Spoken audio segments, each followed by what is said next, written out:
Hey, it's Desert Rat. Maybe he needs a ride. Hey man, looks like I'm heading the same direction you are. Want a ride? I'll say this once, and only once. I do not want to ride in that cursed contraption. In fact, if you ever offer me a ride in it again, or I even so much as see it in my field of vision, I'll wage a war on you the likes of which has never been seen. I'll terminate not only you and your car, but every owner of this car and their cars. I do not care about what powers or abilities you have, because I will prevail. As God will be on my side, for he will know my cause is righteous and just.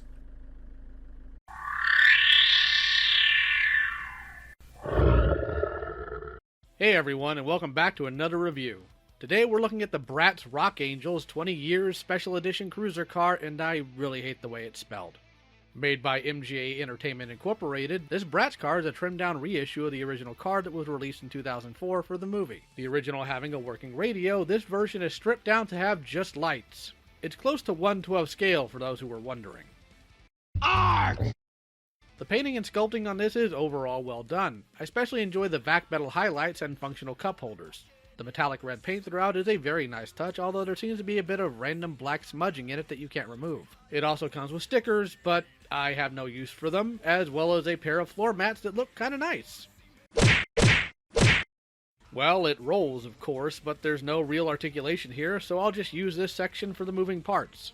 The two side doors open, the seat belts are functional, the glove box opens, the gear shift moves but doesn't lock, and the trunk opens with a push of this button. In the trunk, there is a space for the batteries to be inserted. With 3 AAA batteries installed, all you have to do is move the bottom switch on the control panel to turn on the lights. It's a really neat feature. The steering wheel does turn the front wheels, but not much. The wheel well isn't deep enough on the bottom for this to work well. Dang blasted! What's going on? This is going to be a subjective thing, mostly depending on why you may want it.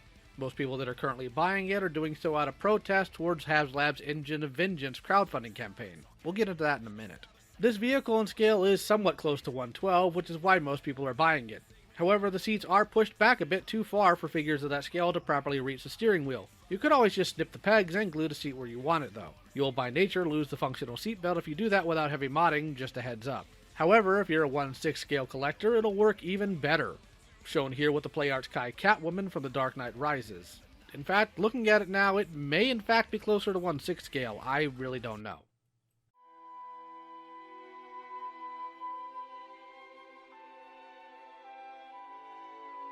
I bought this car for $25 off of Amazon when Laserpants of the 3POA podcast informed everyone of the deal. It's currently sitting at $36 right now, and if you want a car for whatever reason, I highly recommend it. But let's talk about the reason people are buying this. The HasLab Engine of Vengeance. HasLab tried to crowdfund a vehicle of a similar size and features to this, but instead of asking $30 to $100, they wanted around $350 for it. Surely the HasLab was much bigger though, right?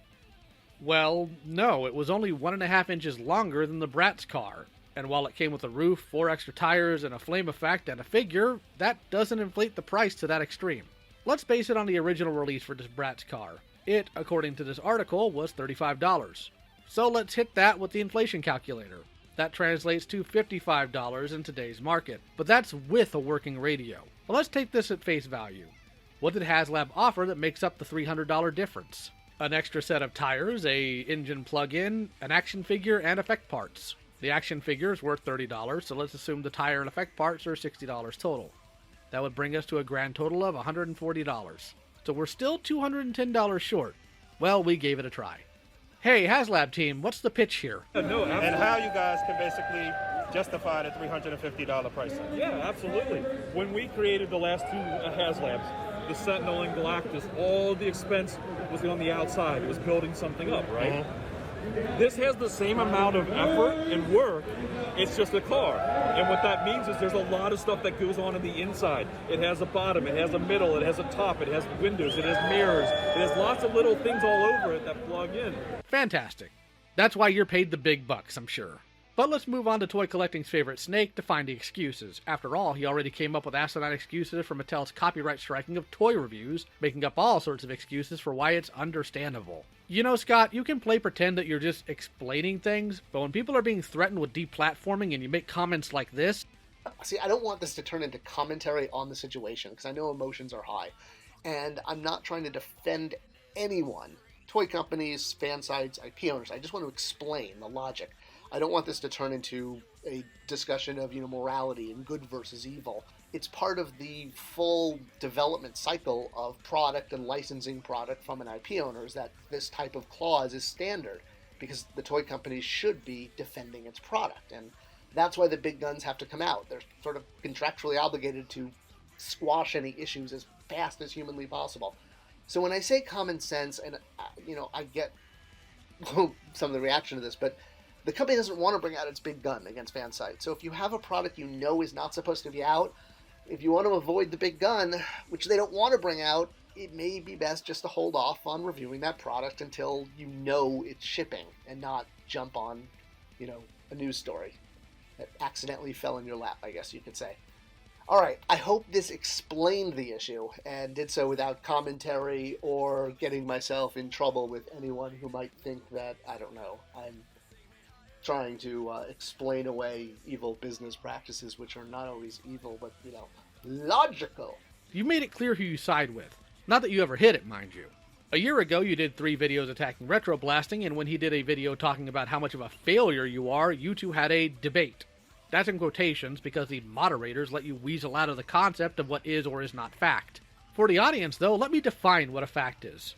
Fact. Something that has actual existence, an actual occurrence, a piece of information presented as having objective reality.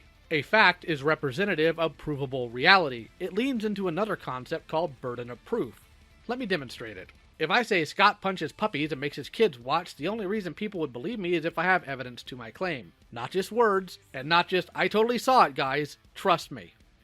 And since I could not prove such a claim, it should be rejected. However, if I say Scott approves of predatory business practices and makes excuses for it, that's something I have evidence for, from his own mouth. Lifelong toy collector, because as a lifelong toy collector, it never used to be the case that I had to pay a monthly fee to browse or have a subscription to an online site to try and get things before they sold out. I would just go to the store and flip through the pegs and go from shop to shop and toy hunt. I wouldn't have to pay a monthly fee to a Hasbro Pulse or a Matty Collector or whatever it is, or a Mattel Creations membership to have access.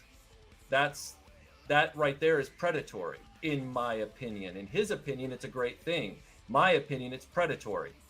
I'm not saying it's predatory. What I'm saying is... So you're not saying it's not predatory. You're agreeing it's predatory. Well, from a certain point of view. So, and you're cool with that? Of course I'm cool with that. Wow. Of course I am. Are you not? That's business 101. That's how corporate companies work. See, that's me fulfilling burden of proof for my claim. If I'm the one that makes the claim, it's my responsibility to provide that evidence. But let's look into this more. He claims that all prices are 3 years or so out. There's less than Galactus, and you get a lot less. You get a car instead of a giant figure. Now, this is all because of, how it's planned and effective when it's planned. So, any toy you're looking at, for the most part, got planned 3 years ago, give or take. And so that meant when Galactus was originally designed by Hasbro 3 years ago, so we're in 2022 right now, so we're talking about 2018, 2019. Well, we were living in, honestly, different times as far as price and value, and that's completely based on the cost of raw goods, materials, shipping, and labor costs. However, this doesn't seem to be the reality of it. If that Engine of Vengeance HasLab was designed last year, that would mean the Deathsaurus figure was too. The Deathsaurus that's of similar size to the HasLab Victory Saber of last year. That is also the same price as the Victory Saber of last year. According to Scott, though, that Victory Saber would have been developed a year before the campaign, meaning 2020. So why is Deathsaurus at an alleged 2020 price, but the Engine of Vengeance isn't? And don't try to tell me that this is some sort of difference price due to licensing. Licensing doesn't toss a $200 price difference onto something. I'm sure he'll come up with some other way to explain all of this, but he hasn't exactly been reliable with his claims or predictions. He said a while ago that Mattel is going to lose the Masters of the Universe license by now. Yet they still have it. Scott does not know the modern toy industry, and instead fills in his arguments with appeals to emotion and appeals to authority. The former is shown when he talks about his pal and that tiger-striped Batman. Scott, no one claimed that the toy designers were the ones cheating people. They're claiming it's the companies that are doing it. Bringing up a toy designer doesn't disprove that. And let's go ahead and get this out of the way real quick. You were a brand manager. You were not a toy maker. You didn't sculpt anything. You didn't cast anything. The only thing you did design was that goofy Spectre toy that I have yet to find an actual fan for. You're not a toy maker. You were a corporate mouthpiece, and you still are. Speaking of being a corporate mouthpiece, on the latter, he's never given any evidence to any claims he's made. Ever. Even back on the He-Man forums, when I asked him for evidence to his claim, he never backed them. The best way to combat Spectre is saying citation needed, evidence required. And no, Scott, your word isn't good enough. And it never was. You've been caught actively lying about how things operated to the point to where people like Penny Dreadful had to come out in your own comment section and call you out for it. Do not play this game with me. You're not smart enough for it. Because this is essentially Scott. Nice argument, Senator. Why don't you back it up with a source? My source is that I made it the f up. He can sit there all day and talk about his experience from nearly a decade ago while trying to insult customers about what they can observe with their own eyes. But what I did in this video, detailing past prices versus modern ones, and debunking your own statements with solid evidence, that is fact. And if you want to find your testicles and show up to argue, Scott, my email is on this channel. But I doubt you'll show up. You won't have any weak men that can't moderate a debate to hide behind. And I'm not interested in being civil with a snake. The joys of herpetology, I know how to deal with snakes like you. There's your challenge, Scott. Let's see if you meet it. If you guys like the car, I recommend it. It's exactly what it needs to be. And don't listen to hype men or people who justify predatory business practices because they want to get their dopamine levels up. These people constantly prey on toy collectors because they know they're an easy mark. Listen to people like the 3POA podcast, or Retro Blasting, or if you're desperate, me. But dishonest people with pro-corporate biases aren't friends to this community. They're drug dealers without a primary supplier. You want to talk about what's healthy for a community? Try not buying into corporate nonsense. If you guys have any thoughts about the car, or what I said about Scott, feel free to voice it below. I'd like to, as always, thank my patrons. Feel free to support me if you'd like, or join my community Discord. This has been LioConvoy. Take care.